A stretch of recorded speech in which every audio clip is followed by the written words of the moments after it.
সূরা আল বাকারা। আলিফ লাম মিম। এটা ওই মহান কিতাব যাতে কোনো সন্দেহ নেই, মুত্তাকিদের জন্য পথ নিদর্শন। যারা গায়েবের প্রতি ঈমান আনে, নামাজ কায়েম করে এবং আমি যা তাদেরকে দিয়েছি তা থেকে তারা ব্যয় করে। আর তোমার প্রতি যা নাজিল হয়েছে ও তোমার পূর্বে যা নাজিল হয়েছে তাতে তারা বিশ্বাস স্থাপনা করে এবং পরকালের প্রতি তারা নিশ্চয়ই বিশ্বাসী। তারা তাদের প্রতিপালকের হেদায়েতের উপর আছে, তারা সফলকাম।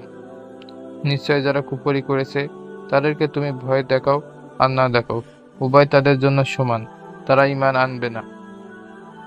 আল্লাহ তাআলা তাদের অন্তর ও কানের উপর মোহর করে দিয়েছে, আর তাদের চোখে আছে আবরণ, আর তাদের জন্য আছে মহাশাস্তি। মানুষের মধ্যে এমন লোক আছে যারা বলে, আমরা আল্লাহর প্রতি ও আখিরাতের প্রতি ঈমান এনেছি, কিন্তু প্রকৃতপক্ষে তারা মুমিন নয়।